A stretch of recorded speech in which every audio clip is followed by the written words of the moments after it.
Welcome back. In this session, we'll talk about the security aspect of digital citizenship and actually some areas that don't concern students directly, but indirectly. So our ideas will align security to the mission of schools, to the ideas of risk versus access, and real security versus something called security theater. These are areas that are a little more important for teachers, administrators, and especially technical staffs, superintendents, and school boards to know about, but they impact kids. So security has to be aligned to the mission of the school. And here we have a principal who's saying to a committee member, take this mission statement back to the committee. I'd like it to mention education. So the mission of the school is to educate the kids. Now, how is technology aligned to that? Technology can be used in two ways in schools.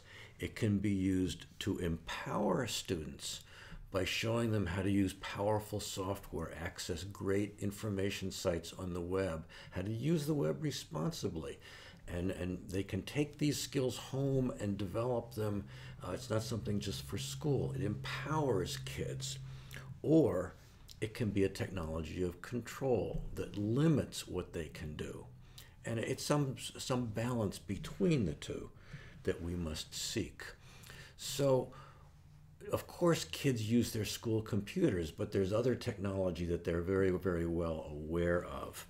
So all the cameras for surveillance and all of their access to websites are often recorded. So even though it's not our Pledge of Allegiance, they may think one nation under surveillance or one school under surveillance. They have no expectation of privacy. And in fact, they may think there's no place in the school that is not being recorded, surveilled. In an ironic commentary, the cartoonist has said, oh gee, in Miss Smith's English class, they're reading 1984. The surveillance that our kids experience is much more extreme than the novelist who wrote 1984 had imagined. To better understand security, we need to understand the variety of computer networks. And in this model,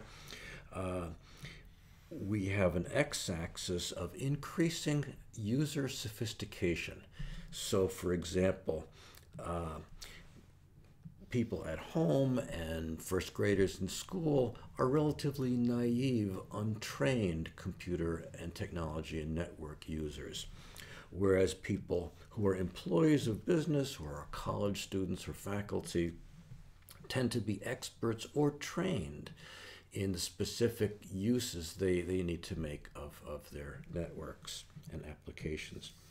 On the y-axis, we have increasing complexity in the network. So a home network is pretty simple. It only has to connect, 5 or so users at most, whereas a K-12 school has to connect up to 3,000 simultaneous users. Similarly, a business might have 10 or 50. A big business might have 500 employees under one roof. A college may have 50,000 students that need to access the network. So schools and colleges have much more complexity in terms of their users, but also in the number of applications and websites their users need to get to. In business, only a handful of applications are usually needed. Email, web access, access to maybe financial network, database, and not too much else.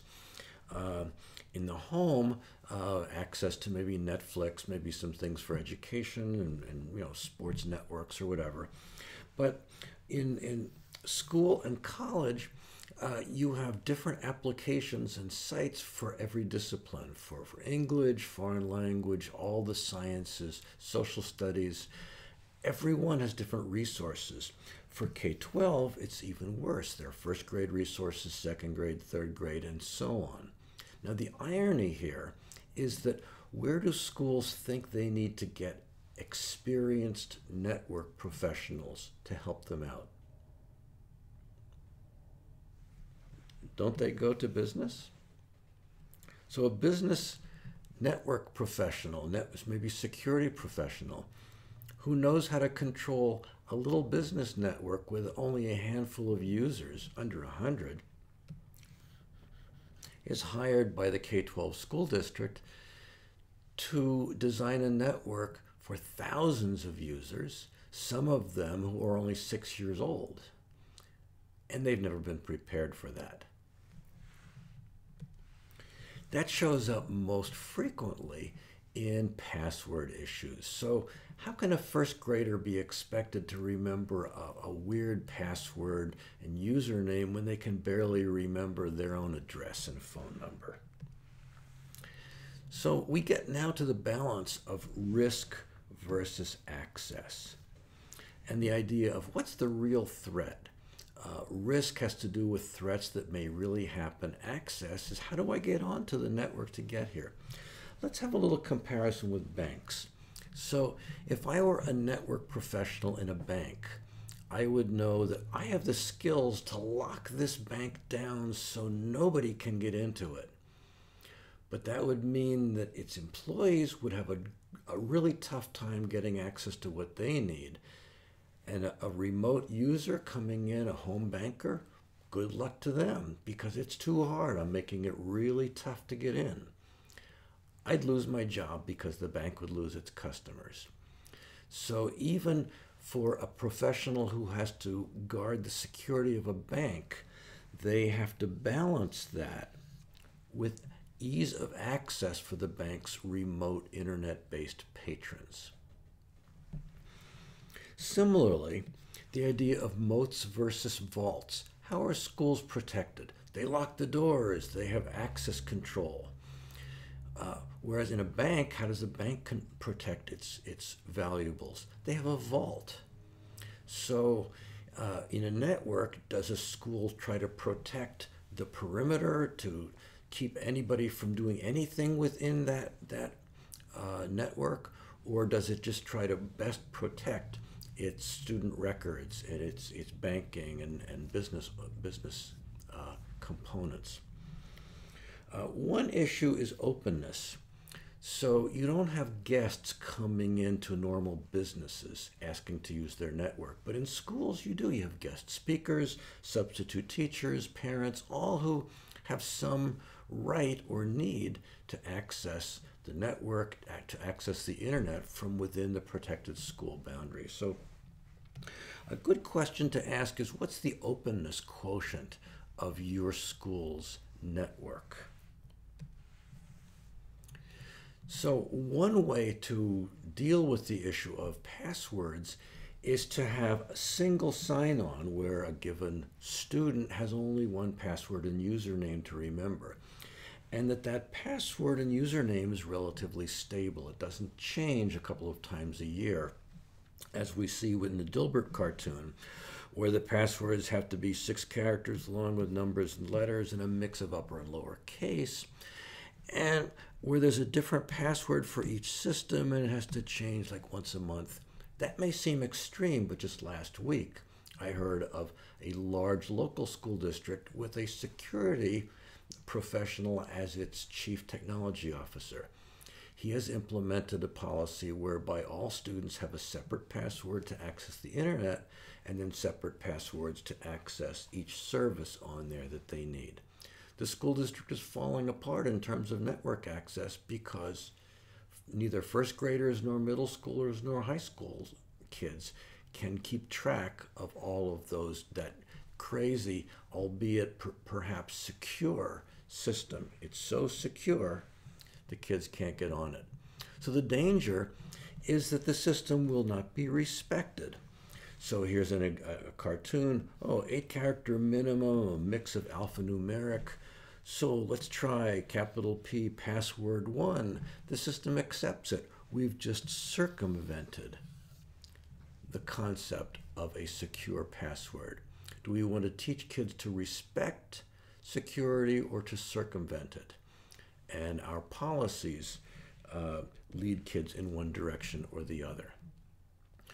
One of the best examples of security that we encounter in everyday life is one that cartoonists have had a field day with, because is it real security or is it security theater? So here's the TSA officer in an airport. He says in the past hour alone, he's confiscated a big bottle of shampoo and juice boxes and nail clippers, and isn't he keeping us secure? Whereas in reality, according to an article in the 2010 issue of The Atlantic by James Fallows, in 2 billion scans by TSA personnel at just a small number of the highest security airports in the U.S., over 150,000 passengers were pulled off for interrogation. 14,000 of them were referred to law enforcement officials. 1,000 of them were arrested, but not even one was arrested for a likelihood of terrorism. It was because their documents were falsified, or they had illegal currency or something like that. Whereas during that same time period, the 6 people who subsequently were identified as the greatest terrorist threat to the U.S. had blithely traversed these high security TSA lines no fewer than 30 times. So is it real security or security theater? If it's something that we make fun of and don't respect, what do our students think of this? So a good example in schools is some security officers in schools have designed the network to protect it against the students, as though they are the enemy.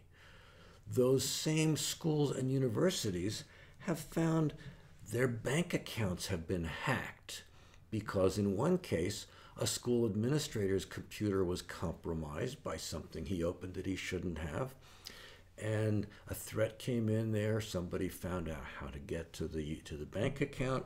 Millions have been stolen from payroll accounts, tax accounts in public school districts and universities.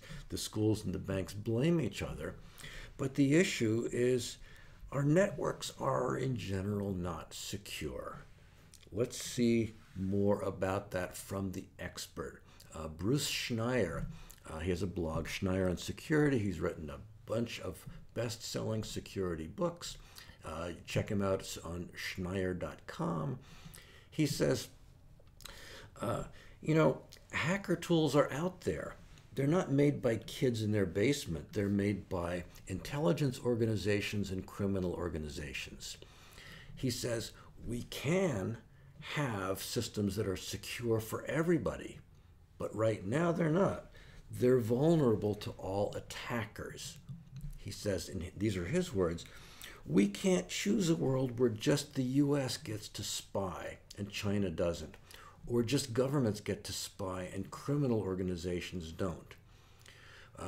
Right now, our own NSA has been complicit in preventing network protocols from becoming really secure, because they want to be able to see what everybody is writing. It might be a threat.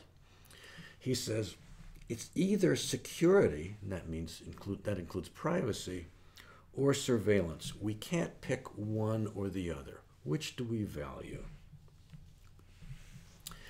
And when it comes back to our kids, we want our kids to respect the critical nature of passwords. We don't want them to share them. But that only happens if they respect our network security. Otherwise, they will circumvent it if they feel that their privacy, dignity, and rights are being undermined by school network security.